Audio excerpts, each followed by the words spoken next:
If you're wandering through Disney's Hollywood studios and you find yourself in the Grand Avenue area, you just might stumble upon Mama Melrose's Ristorante Italiano, one of two sort of Italian eateries in the Grand Avenue area if you count Pizza Rizzo. Known for its cozy atmosphere and Italian-inspired dishes, Mama Melrose's recently brought in a new head chef, and with that has made a number of menu changes. Disney announced on Instagram several of the new menu items, and there were several others that were not announced as well. Eager to explore these additions, our panel of diners embarked on a culinary journey to taste and critique each new dish. In total, we had 5 people giving opinions on these. Oops. According to the backstory, the restaurant is known as the place where Italy meets California in the heart of the backlot. There are pictures of celebrities, though perhaps celebrity might be too strong a word for some of them, on the walls. These go back to 1989 when Disney would advertise a star of the day to help attract guests to the park and keep up with that Hollywood vibe.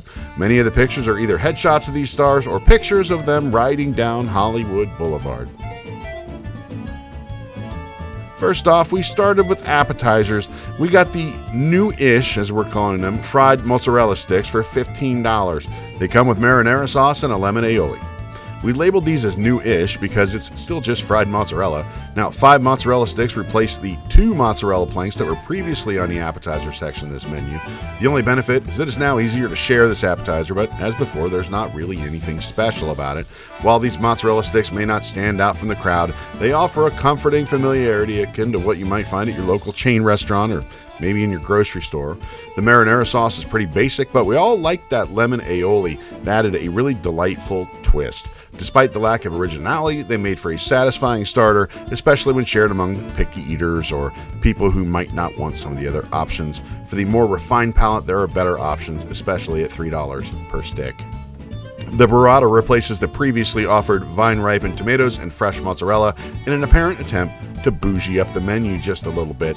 We felt the dish suffered from an imbalance of ingredients, as there's not enough burrata and a plethora of underwhelming tomatoes. While the burrata itself is decent, it's just half a ball. Anywhere else we've had burrata, you get the whole ball. The tomatoes are also not the fresh, ripe wedges that the dish requires, but instead they were kind of mealy, somewhat flavorless, hothouse-grown type tomatoes. Overall, the execution of the dish left a little to be desired. With some adjustments to the proportions and quality, this salad could potentially shine. Next up is a tomato bruschetta for $14, heirloom tomatoes, pickled fennel, grilled scallion, and herb crostini. Among the appetizers, the tomato bruschetta emerges as a standout favorite. With fresh tomatoes and the perfect touch of balsamic vinegar, it delivers a refreshing burst of flavor. While it may be a bit messy, its vibrant taste makes it worth the extra napkins. We received 5 total pieces, which made it great for sharing. Next up is the house garlic bread for $10, roasted garlic spread, Parmesan, and marinara sauce. Unfortunately, the house garlic bread falls short of expectations. With bread that's not very fresh and cheese that lacks flavor, which is more like mozzarella than the advertised Parmesan we thought, it pales in comparison even to the complimentary bread service, which is much better. At $10, this is a pretty poor value, so we would classify it as definitely skippable. Also new to the menu, there are marinated olives. This is a plant-based offering for $8. Features orange, chili flakes, and herbs. The olives, though not particularly remarkable, make for a decent appetizer choice, especially if you're sharing with a group. While they may not steal the show, their generous portion size and reasonable price make them a solid option for olive enthusiasts, but make sure there's more than one olive enthusiast in your party, because there are quite a few of these. Also new, the mushroom artichoke cheese dip, featuring goat cheese, tomatoes, and toasted crostini. This new offering is another app that is great for sharing, and it certainly left an impression. While the initial encounter with its unexpected firmness raised a brow, the flavors were all there. Its consistency leaned more towards a spread rather than a typical dip. Nevertheless, the flavors were delightful. The dominant notes of creamy goat cheese were harmoniously complemented by hints of artichoke and mushroom, hitting all the right taste buds. However, our enthusiasm waned when it came to the accompanying bread. Though visually promising, the toasted crostini did not deliver on the crispness that we were expecting. The flavors of the crostini were fine, but the texture left us questioning its freshness. Despite this minor setback, the overall experience of this dip was a flavorful triumph, offering a tantalizing blend of ingredients that certainly left us craving more. Quick note to those of you that noticed that there's also a crostini in that tomato bruschetta above. We did have these on different days, so the quality of the crostini did vary a little bit from visit to visit. First up is the Fettuccine Alfredo with shrimp for $32. Features pasta, cheese sauce, and fresh basil. This replaced the rather horrendous shrimp campanelle from the previous menu. Note that it's also available with chicken for the non-pescatarians out there. The Fettuccine Alfredo surprises with its buttery sauce, deviating from the traditional creamy style most Americans are used to. We appreciated the more authentic presentation, but be warned that kids or adults who are looking maybe for that familiar Olive Garden style dish are likely to be disappointed. While the shrimp shines, the pasta's inconsistent texture detracts from the overall experience. With some adjustments to the cooking time, this dish has the potential to excel.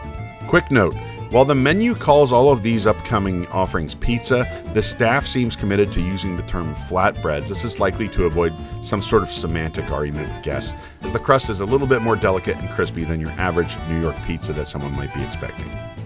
Also new is the prosciutto and honey pizza for $22. Parmesan, ham, and red chili flakes. Surprisingly, the prosciutto and honey pizza steals the spotlight as a favorite among our group. With a delicate crust, plenty of savory prosciutto, and a touch of sweetness from the honey, it's a winning combination of flavors. The cheese on this pizza is very good, but we wish there was a bit more to cover the crust fully. Regardless, the pizza proves that sometimes simplicity reigns supreme. Also new, mushroom and goat cheese pizza for $21, caramelized onions and watercress. While the mushroom and goat cheese pizza offers a generous serving of mushrooms, their potent flavor may overwhelm some palates. To our surprise, there was not an overwhelming amount of goat cheese, but rather the perfect amount to allow the mushrooms to shine. If you're a mushroom lover and you don't mind goat cheese, this is a home run. Also new-ish is the Margherita Pizza. It has a slightly different look, fresh mozzarella, marinara sauce, and basil. There was a Margherita Pizza on the old menu, albeit in the appetizer section. Now it's an entree. The pizza is a bit bigger than the former version. The Margherita Pizza delivered the same delightful crust as the other pizza offerings with traditional flavors that were instantly recognizable. Now we move to the new Braised Osso Buco. Obviously, this is going to be a big favorite for $30. It has creamy polenta, roasted cipollini onions, sweet peppers, and lemon gremolata. This was a dish many of us were most looking forward to. The pork chop from the previous menu was never the juicy, flavorful cut that everyone wants, but rather sort of an overcooked and tougher chop that we all too often got and especially later regretted. Unfortunately, while visually appealing, the braised pork Osso Buco fell short in flavor. Although it was somewhat overcooked, it did retain a lot of that juiciness and tenderness, but it lacked the bold taste that one would expect from this dish, even with pan sauce drizzled over top.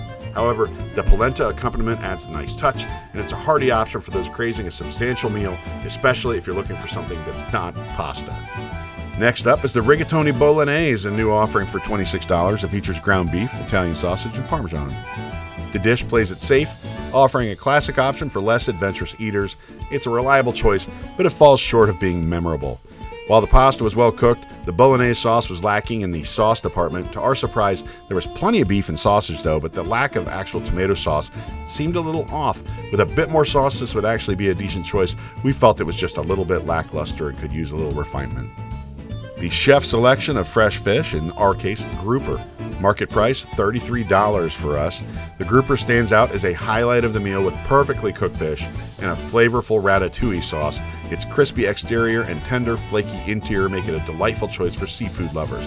The dish earns high marks for both taste and presentation. The accompaniment is a sort of pureed ratatouille with some crispy potato slices thrown in. It is perfectly fine, but nothing particularly special. Still, we loved this grouper. All right, so we've finished our appetizers and our entrees. Now we're going to move on to dessert. In the meantime, look at this snazzy shirt that I'm wearing from Park Candy. It's stretchable. You can find out more, buy one maybe. You go to www.nt.link/parkcandy or go to parkcandy.com. Use the code WDWNT at checkout and you get 15% off. And join us for dessert in a minute. Now let's move on to the desserts. First up, we had the new goat cheese mousse tart for $10, topped with honeycomb and an edible flower, served with blackberries and a cassis compote. Unfortunately, the goat cheese mousse tart failed to impress at all. With its sour cream-like filling and excessive tartness, it was universally disliked by our diners. It is a dessert, I cannot stress this enough. You should probably avoid. It was bad enough that we wondered if there were a mistake in the kitchen.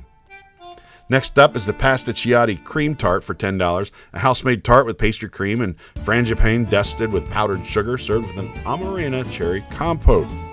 Among the desserts, this one was our favorite with its balanced sweetness and almond flavor. While it may not be as indulgent as some of the other options, its subtle elegance made for a satisfying choice. Quick note, I felt like that extra crust on top kind of threw the ratios off just a little bit.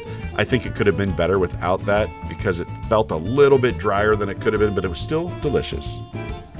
Flourless chocolate cake is new to the menu for $10. Almond flour chocolate cake paired with vanilla gelato and blood orange sauce. This dessert fell short of expectations. Resembling more of a sad brownie than a decadent cake, its texture and taste left much to be desired, making it a disappointing end to the meal. We pretty much got what we expected. There's nothing gourmet or special about Mama Melrose's. This is Italian comfort food after all. The portion sizes were decent and they're great for sharing, so there was plenty of food to go around. In conclusion, Mama Melrose's Ristorante Italiano offers a mixed bag of new menu items. While a few dishes shine with bold flavors and excellent execution, several of them fell short of our expectations. The upside of this restaurant is that the menu offers a diverse selection, so if you're trying to please a large group, it's very likely that most diners can find something to suit their tastes. Whether you're craving classic Italian comfort food or seeking out something new and adventurous, Mama Melrose's has something for everyone.